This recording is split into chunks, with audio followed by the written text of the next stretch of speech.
Welcome to the Heart Rate Variability Podcast. Each week we talk about heart rate variability and how it can be used to improve your overall health and wellness. Please consider the information in this podcast for your informational use and not medical advice. Please see your medical provider to apply any of the strategies outlined in this episode. Heart Rate Variability Podcast is a production of Optimal LLC and Optimal HRV. Check us out at optimalhrv.com. Please enjoy the show. Welcome, friends, to the Heart Rate Variability Podcast. I am Matt Bennett. I'm here with a great guest today who has done some really amazing work. I've been digging into his article and just really fits directly into my passion. I know a lot of our listeners' passion around HRV and HRV biofeedback as a really great treatment or supplement to treatment. So I'm excited to have Kristian Ranta on the show today to discuss his work and his interest in heart rate variability. So Kristian, welcome to the show. Just for our audience, give us an introduction of yourself and what got you interested in heart rate variability. Hey, Matt, thanks so much for having me. I'm Kristian. I'm the CEO and one of the founders of Meru Health. So we are a lifestyle-based virtual clinic treating mental health disorders. And basically, biofeedback is one of the heart rate variability. Biofeedback is one of our essential components. I've been an HRV nerd for quite a while. I mean, like I've been an Aura user. Yeah. I had the first generation, so it's been a while already. So Aura definitely kind of opened my eyes. Actually, even before that, I actually used to work a bit, or kind of work with the Aura founder Petteri, and he's a fellow Finn, so I'm originally from Finland as well. And when I was building my last company, so I've been around. This is my now building my third healthcare business, but I was building my last company in Finland back in the days. And I then ran across Petteri, and he kind of actually got me excited. There's also a company called First Beat. I don't know if you've talked about it on the podcast.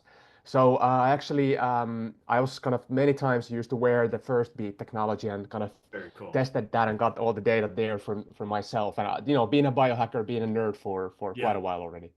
Yeah. Awesome. So I'd be curious then integrating that into your thinking around health and mental health. So sort of as you, I think you said you're on your third, company here. So congratulations. If you're still doing this, the first two must have went at least okay to do it a third time. Where did, as you started to learn about HRV, I'd love to know, like, when did you think about starting to integrate this into your current work? Yeah, that's a great question. So, I mean, so again, it started like maybe mid 2000s, 2005, 2008, something like that, when I first started reading and hearing about HRV.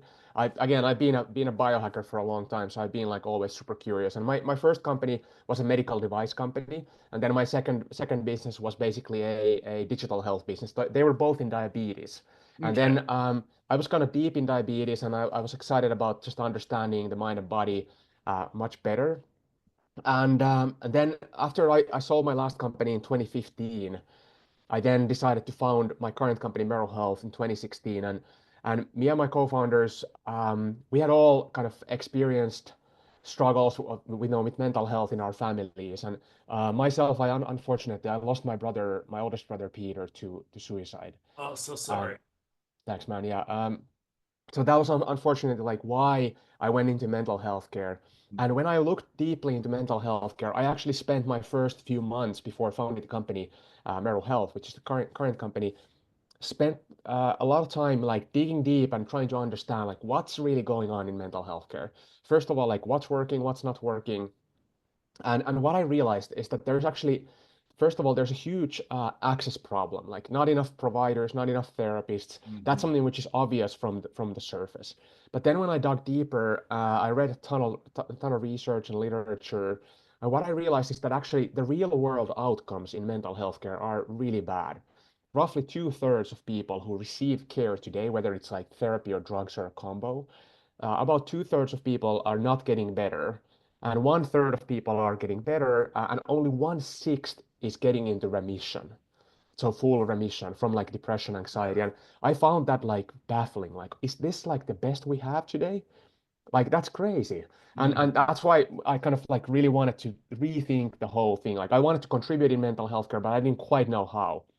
And one thing that came to me almost like an epiphany. It was kind of like in a dream and in some of my meditations, um, where I got this idea that like I need to build kind of more measurability into mental health care as well. Like Mhm. there needs to Yeah. be more objective biomarkers in addition to building a kind of a much more holistic treatment. So just doing therapy or medication is not going to change, like no matter how you deliver it, whether it's telehealth or brick and mortar, it's not going to fundamentally change if, the problems, like what's causing these issues, depression, anxiety, PTSD, whatever, if it's not like kind of if therapy and antidepressants haven't worked so far, they're probably not going to work from here on either that much better, regardless of the format or like the medium of delivery. So basically, that's why I kind of started thinking about this much more holistically, and that's where HRV came into place because I was then thinking about like what could be a great biomarker that could help at least, if not be a diagnostic biomarker, at least Mhm. be a state like a state change biomarker. Like, is there something that could indicate that someone's learning to regulate their autonomic nervous system better? Is there maybe something that could show progress? And that's when I came up, that's when I found HRV biofeedback and all the work from Ina Kazan and Richard Geverts Yeah. and other people on like and Paul Lehrer as well. Mhm. And that's kind of like when I realized that okay, this is something that could actually work. And especially what was really cool that I didn't know before that, this was like back in 2016, 2016, um, that actually biofeedback as such, or HRV biofeedback, is also very beneficial as an intervention Yes. in mental health care. Yeah. So that these things combined, I got really excited that this could provide us with objective data, assuming people use this and kind of, Yeah. do the It's that practices. pesky problem is they do have to use it. Yeah, totally, totally. But then, no, then we kind of basically started utilizing this as part of our treatment for mental health disorders, and yeah, so I mean, like we saw fantastic results like in our piloting and in our testing, and that's kind of also you were referring to the one of the papers that we've published with Harvard and with Ina Kazan and with some other Yeah. people. Um, that's basically what we found was that when we added HRV biofeedback on top of like sort of like more general psychotherapy with some of the mind and body components, more holistic components, we saw roughly a doubling of efficacy, Yeah. almost a doubling of efficacy. It's awesome. Yeah. And so, just kind of curious, as you develop this new company and models around it, how are you positioning HRV amongst, because I think it's not the only thing you're doing as well. So talk to me about the model that you're bringing to the market. Yeah, sure, sure. So yeah, so we are a national provider, a national telehealth provider of mental health Hmm. treatment. And what we do is that we have people, first come in for an intake call with a therapist, with a master's level provider, and then that's a kind of a diagnostic call. That's an assessment and a motivational interview. Like, what are your challenges? We collect some like some rating scales like PHQ and GAD, which are for depression and anxiety symptoms. Hmm. And then we basically make a kind of diagnosis and an assessment on like if is this person eligible and does the person want to like start in treatment. If they want to start, then they kind of work in an app that we've built, and the app is basically like a weekly curriculum um, of different themes and topics where we teach people like psychoeducation, basically like CBT skills, mindfulness skills, and then biofeedback, breathing skills. Then there's nutrition, like food and mood. There's like sleep, there's exercise recommendations, there's a community, a peer support community. So all these things reside in the app, and then through the app you can also do video calls with your therapist, with the same therapist, same provider that you started with, and then you can also like be chatting with the provider. And all this is kind of like built into a curriculum, and that's kind of where we then ship people a biofeedback device. So we basically have, we use an off-the-shelf device currently, the Kido, or I don't know if some people may know it like KYTO. so a keto device or keto device. And we basically kind of repackage that into a Meru package, which we ship every participant who starts in our treatment, and they Mhm. receive basically the keto device is basically like a heart math device. Yeah.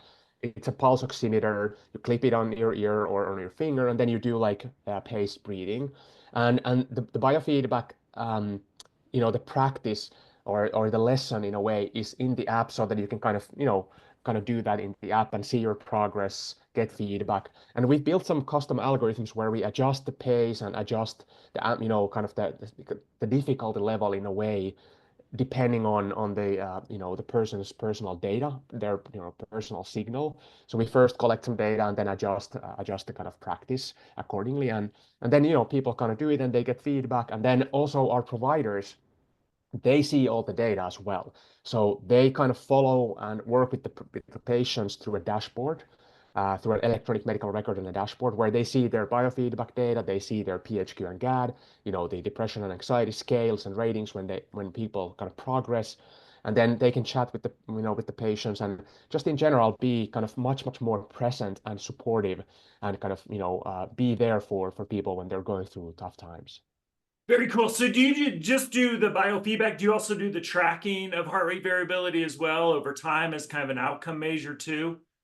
Yes, we do. So we collect that kind of like a baseline HRV, like sort of like the baseline measurement. It Yeah. happens every month, and that's kind of like the resting state HRV Yeah. measurement. So it's just a very standard.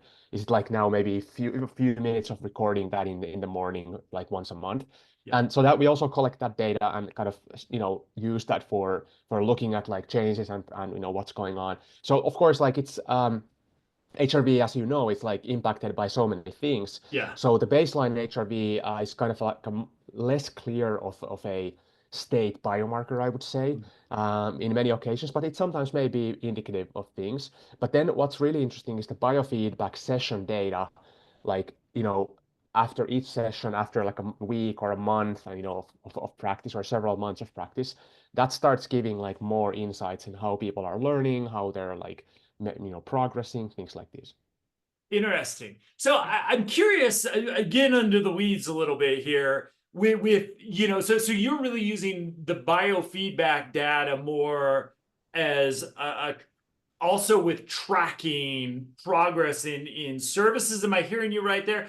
And I'd Yeah. love to understand kind of how, because one of the challenges I think I've had when thinking about that is you're artificially, probably I assume with your app as well, kind of manipulating the breathing, which is going to increase heart rate variability. I'm not going to say artificially because you're Mm. actually doing it. So I'm curious how you pull out and that post biofeedback or during biofeedback data to really get sort of some sense of progress in care. Yeah, so we basically track like resonance. So it's, I guess you're familiar with the resonance, like, aligning the kind of decrease or increase and decrease of heart rate with sorry, what is it called, the respiratory sinus arrhythmia, Yeah. like kind of tracking that and aligning that against the breathing Yes. pace. So the very sort of like standard resonance breathing. And as people learn to get into resonance, we show them like how much time they spent in resonance in each session, and then we like kind of adjust the parameters and also teach people how to better reach resonance. And then we show them the progress on like how much time they spent in resonance. So our focus is basically because like, I mean, like we're also fortunate to have advisors such as Paul Lehrer, Ina Mm-hmm. Kazan, and Richard Geberts. So they've all been helping us and publishing with us, with several of our papers, and they've also like been helpful in helping us understand like how do we create a more like a practical application of biofeedback in a remote setting so that we Yeah. can help people just kind of learn the skills and then make progress. Very cool. Very cool. So I'm curious, how do you, because being a mental health provider myself in my career, I kind of had to come to HRV, Van der Kolk, the body key score, and then polyvagal Oh yeah, theory. yeah. So it's been a learning curve. And I would say your average mental health provider might have heard of heart rate variability, might have an Apple Watch, whether or not they're tracking HRV or not. I find it's about 50-50 in the mental health field. So I'm Yeah. curious whether you're finding these or you're training up the professionals. What kind of is the onboarding for them to really get them to understand how to integrate this into it sounds like telemental health services Yeah. that they're providing. Yeah, that's a great question. I mean, that's very important. So what we do, so we have something called Meru Academy, and Meru Academy is basically an online learning environment where we built like all of the trainings for our providers. So, we definitely spend quite a lot of time in the online learning before therapists can start practicing at Meru Health. They Mm-hmm. basically need to go through some of the online learning, online courses. And we teach them the basics of biofeedback and HRV and mental health and some of the studies and how it's used and some of the cases and all that stuff. So it's all included. And actually, not only that, we also educate people or our providers on also the food and mood stuff. Like why does like your diet matter so much, and why does Another thing we also didn't get in graduate school either, so that's yeah. awesome. Yeah. Totally, yeah. And also exercise. I mean, like, I don't know if you Yeah. if you saw it, but there's this recent meta-analysis, was it last year when it came out, which showed that dancing Yeah. is actually way more effective as an intervention for depression than pretty much anything else, and like Yeah. way beats antidepressants as an Yes. intervention. Zumba. Let's start prescribing Zumba and jazzercise to everybody. I'm all, my wife loves those, so she can't. Yeah. I'm 6'7" and have no rhythm whatsoever. So maybe I do need to get my butt into one of those classes, but she tries to drag me all the time. So Yeah, that's cool. yeah. Amazing. Awesome. And I'm just curious, like what is as you train up mental health providers, what is kind of some of the reactions that you get? Because it's one thing to train them and then to integrate them of looking at data. I started to love heart rate variability because it did measure what I was doing as a mental health provider. The surveys will definitely always have Mm, their use, and we shouldn't throw those out, and nor would I ever advocate for that. But I never really was able to get a picture of what's going on underneath the skin. Is that nervous system I was trying to heal was kind of a mystery mm. until it came out as a state sort of behavior. So I'm just curious, as some training up, probably some folks with little information about it. Have you seen any insights from your providers about them maybe integrating HRV for the first time and how they view their work? Yeah, I mean, like, definitely very often, like, when we hire new providers, like, many of them have never done HRV biofeedback, or again, as you said, they're only like on a surface level familiar with HRV. So, usually, like, I mean, like, we are a very integrative clinic, Yeah, and we also attract providers who are, integrative minded in a way, awesome. or holistic minded. So, I don't think it's like such a steep learning curve for most people. At least they're very curious and open-minded, like, okay, what is this stuff that, I kind of like the company already. So what is this stuff that they're talking about? I want to learn. So I think we, on average, get like a lot of people like that. So usually the response or feedback is very positive from our providers. And then we of course go through like a lot of patient cases and like how do we like what does it mean like if someone's saying something like this, and because like I mean biofeedback doesn't work for everyone either. Like there's some people who maybe they have already like maybe like more oxygen in the blood isn't a Yeah. great thing for everyone. So there's also like different cases that we need to go through and understand like who does it work for and when should we try to like encourage people to practice more or when should we not. And so we've created like a lot of different materials also for our providers on educating them on how to kind of apply how to use it in their practice with us. But again, we also collect all the biofeedback data from all of our patients, from all of our providers, and we can see a lot of like we have a lot of data to understand like how does it work for different kinds of people. And there's so much unpublished data. I also mean like if anyone's interested in publishing more out there, I'm just calling out for folks. We have like ton of data that we'd be happy to collaborate on with someone who wants to publish. So yeah. That's great. And so, this is kind of a curiosity of mine. So I'd love to just get maybe, and I always allow my guests, if you want to speculate versus something somebody's going to come back and hold you to when the meta study gets published. But I've been really curious about, because a lot of the literature, and we touched on this maybe a little bit earlier, sort of looks at biofeedback, HRV biofeedback as sort of an activity. And I've even heard really people I respect, and I don't have enough to disagree with them, is like, boy, you get in residence, once you get your, residence frequency breathing rate, the better you adhere to that breathing rate, the higher, your low frequency, max min is going to be. So really almost taking HRV biofeedback and putting it, while I love the box it goes in, kind of goes into this box. And I'm curious, as somebody who sort of tracks the biofeedback data as data,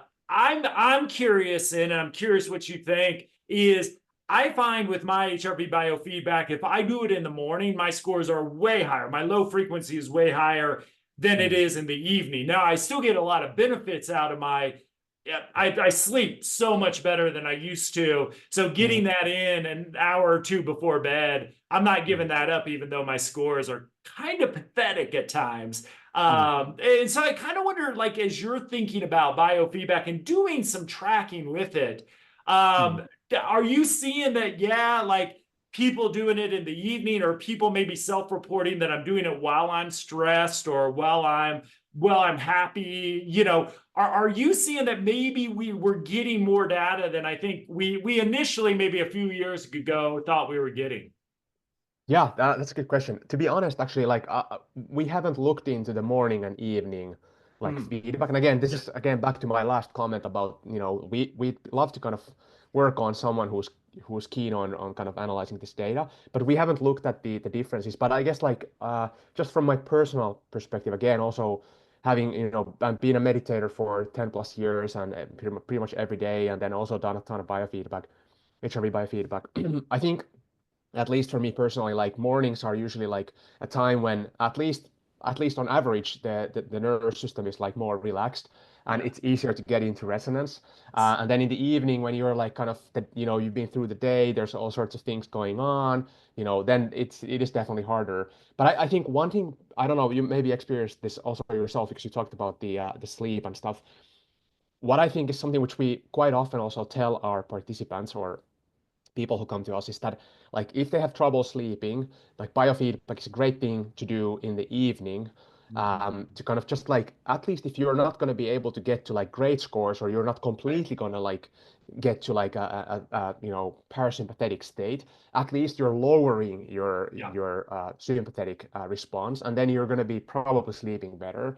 So that's definitely something we're seeing, and we're talking about that quite a lot with people. So I think that's Yeah. that's And I just think it's fascinating because usually, like, my RMSSD scores are also, they support that trend as well. Is usually my morning reading. Then I do all the healthy stuff. I do kind of the mindfulness and all that. And I could get it to peak up a little bit later in the morning, but then I look at those two data sets versus like 8 o'clock on in the evening, and it's my RMSSD drops, and it's seemingly my low frequency during my biofeedback is also dropping. Obviously, one with controlled breathing, one with regular breathing. So different mm, sort of metrics we're using, but both are measuring the state in some way, shape, or form. So I just find it mm, fascinating, as low frequency is sort of, a training measurement, is how well we're doing while we're doing our biofeedback, not something necessarily we want high all the time.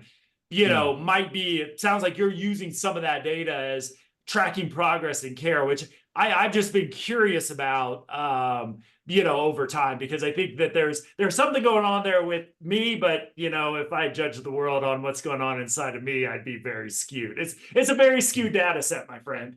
Yeah, no, that's true. But like, I mean, like, I guess, like you said, it's not something that can always be. It's not like 100% objective in every person. I mean, like in a sense, because there's differences, and depending Yeah, on what other things are on, going on in your body and stuff like that. But like basically, what we see is that the change on like people's change over time yeah, uh, predicts also their improvement with their depression and anxiety. So yeah, if people are able to kind of again, it doesn't work 100% for everyone, but it works for a lot of people. I mean, like, I think we see that, like, 2/3, if not more, benefit from doing the practice. Mm. And then I think we can even increase that once we're able to like we're still working on like perfecting the user experience and even Yep. building a better kind of a user experience and feedback and how we present it and for different people and how do we instruct different people at different times. And so there's like it's a universe of its own to like make it even a better experience. I think we can still significantly improve the kind of like efficacy, but already now for those people who get the benefits, who it starts working for, and they see their stage kind of Yeah. changing, they it's a great predictor of their overall success in healing, and it's also something which people like also sometimes I guess I'm not sure if you've experienced this yourself, but sometimes people also get like very like peak experiences. Like sometimes people may get like very like they start getting once they get into it, they start kind of building those pathways. They Hmm. start also getting like very high kind of quote unquote high experiences or Yeah. positive experiences. So I think it's a great tool, but it also takes a while. And I think also what we've kind of heard from many people is that many of our patients that when you're in a kind of in a rut, it takes quite a lot of time and practice to like reroute those connections Yeah. and like rebuild the I mean like the nervous system is also I guess neuroplastic, Yeah. so it just takes practice. Well, that's why I love, because I mean I always love the idea, because I think it's graspable, is like we're working on changing states, but the real goal in therapy and long term is to really develop new traits. If you have a Yeah. trait of depression for whatever reason, obviously we want to change that. That's why people come to us as therapists, mental health. Mm. We want to change that trait over time. And, as I'm sure you can, identify this as well. Now, 15 years into my mindfulness practice, I'm a different person. Yeah, yeah, Now if you met me on the street, you might not recognize that, oh, this guy's different, hugely different than 15 years ago. But yeah. trust me, if like your wife and you live with me every day, yeah, like only appliances piss me off nowadays. People, not so much anymore. But if the toaster doesn't toast and I can't fix it, yeah, you can still see some sympathetic activation. But besides that, yeah, you gotta really push me for that fight response. But yeah, so it's just, I mean, that's why I love your integration with mental health services, because that's again, it's so complementary of what we're Mm, trying to do. And for me, like, it's the best homework we could ever give people. Like, we always made people journal, that was our thing. But mm, now, like with the HRV biofeedback, and I love how you're integrating that into your models, just mm, spectacular. I love it. appreciate it. Yeah, I mean like it's also like if you think about it, it's also something very practical that you can Yes. do for yourself. And again, most people will start realizing that after a while, sometimes in the first session, sometimes after a few sessions, they start realizing that I am in control. Hmm. Like, wow, like kind of a Yeah. light bulb goes on. They're like, hey, wait a minute. Like my psychiatrist or someone else back in the days told me that, oh, you're gonna be on these medications for the rest of your Right. life because it's a genetic thing, you Yeah. know. I'm sorry, like you're gonna need to take these for like whatever. And that's just utter BS. Like, first Yeah. of all, there's no proven genetic component in depression. And then like anyway, there's just a lot of these things going on. But then when people get the hang of it, then when they kind of realize that, hey, with my own action, I can actually impact my states. And it works also very beautifully for panic attacks and Hmm. anxiety attacks. So I think that's empowerment. And I guess what I'm trying to say is that like that's part of what we want to do. We want to really help people get empowered and learn the tools and skills so that when we're not trying to hold on to them forever. Like when they kind of leave our sort of like practice, Hmm. great. Then they have the skills. We hope that they're equipped with all these skills and tools so that they can like live a better life after that. I love it. I want to go back for a second before I go forward. And having been in the healthcare arena, digital health, you mentioned with diabetes.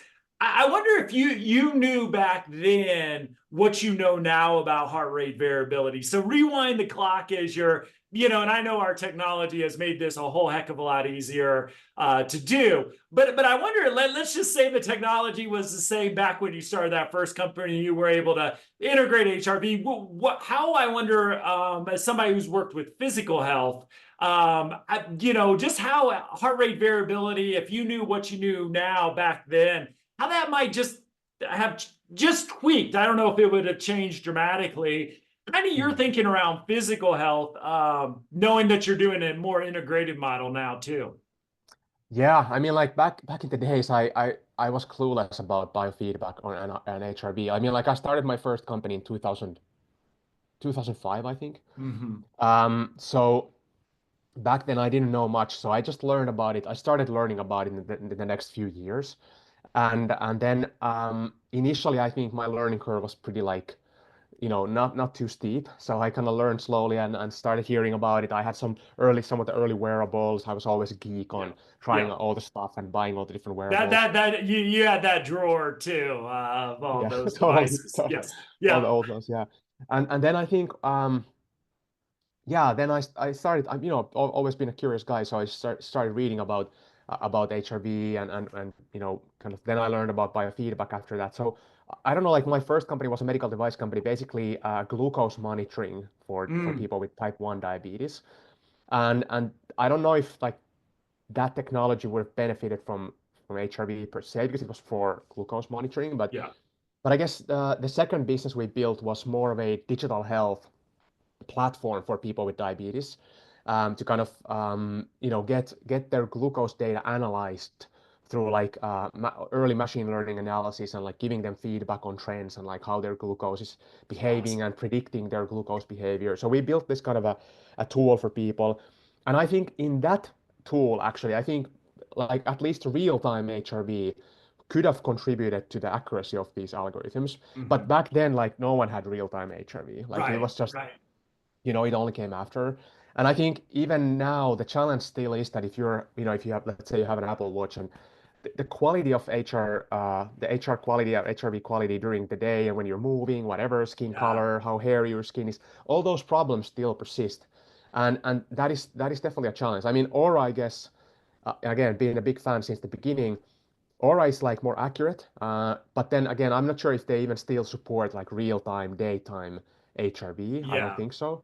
And so it's just like still, I think our technology in some ways is still like challenged to deliver that real-time HRV, like that's Mm-hmm. accurate. And but I think once we get there, my guess is that that data will start like improving bunch of different the accuracy of bunch of different algorithms Mm-hmm. for glucose prediction for other Yeah. maybe asthma attack prediction, other things that are all like because everything's like a nervous system related in one Right. way or another. Yeah. So I think that's just like still a challenge that the technology isn't quite there yet, but I'm sure we'll get there in the coming 5 to 10 years. Well, that leads kind of to my final question that I love to ask folks like yourself. Let's go forward 5, 10 years. Where are you at? Where's Meru at? Where Meru at? Sorry. Where do you see heart rate variability going now that you're in the weeds of this field and finding, like you said, the limitations of current technologies, which for us is frustration as well sometimes that we can't do what we really want to do yet. I just like to, as we're in this technical revolution with artificial intelligence, just sort Mm. of as you look forward to the next 5 or 10 years, where do you see things going? Where do you maybe even some aspirations of where you'd like to see us go with this incredible biomarker? Yeah, love the question. I mean, personally, I think kind of like I alluded to already, I think that like once we have real-time HRV measurement throughout the day, like 24 hours, once it's Mm-hmm. actually accurate and works, I think that's going to be a great game changer because that's going to start helping us again feed into other algorithms and it's going to improve the accuracy of a bunch of other predictions. And AI is going to be able to process like massive amounts of data in Yeah. like really, really quickly and learn and be, kind of adapting to individual parameters and features.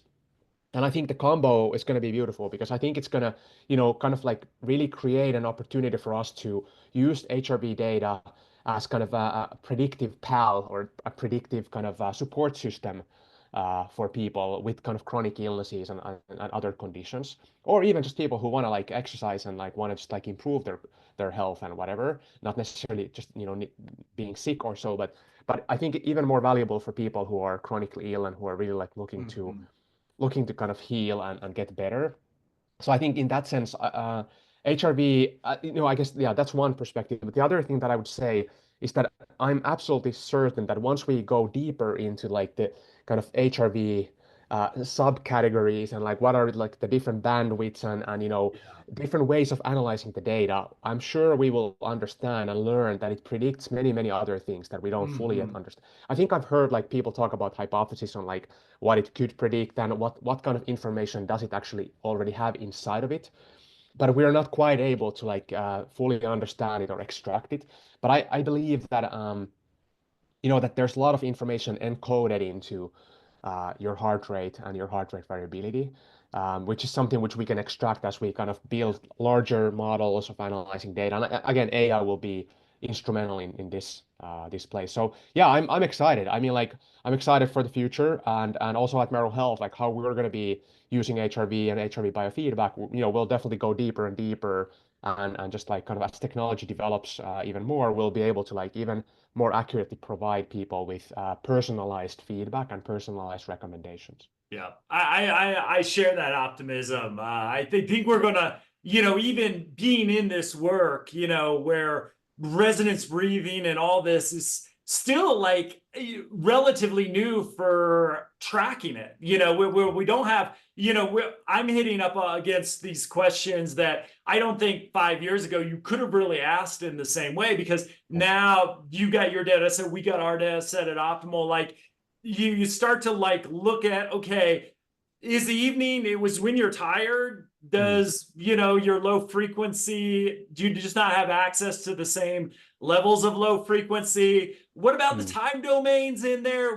That's where AI I think can really Mm. like, okay, that high frequency and RMSSD kind of work together, but what's the small differences telling Mm. us? And those are I think the windows of opportunity that Yeah. would probably drive a statistician or a data analysis person absolutely bonkers. But so AI, might really start to find just those minute things. Yeah. But when you're dealing in milliseconds, that's kind of what we're talking about. So I Yeah. think it's a really exciting time that we're getting into here. Totally. And also like I mean like one more thing, I guess, like the availability of like daily ECG, I think Yeah. is going to be really important because like PPG has its challenges and I mean like without even going into all of that, but I think the more we have ECG level data available on a daily basis, on a 24 hours basis, easily for people, it's going to make things even way more accurate and better. I love it. Well, hey, I appreciate you. I appreciate this integrative model.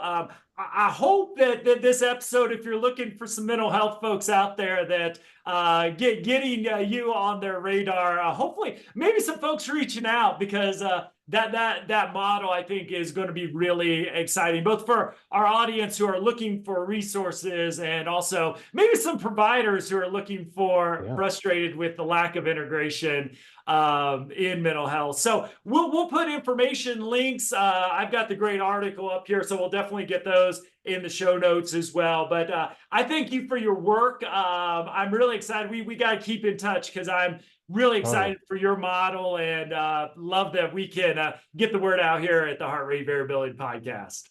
Thanks so much, Matt. Really appreciate it. Thanks for having me. And yeah, for people, please reach out. And yeah, thanks again for all your work. Appreciate it. Awesome. And as always, you can find show notes, everything else, resources at optimalhrv.com. We will see everybody next week. Thanks so much.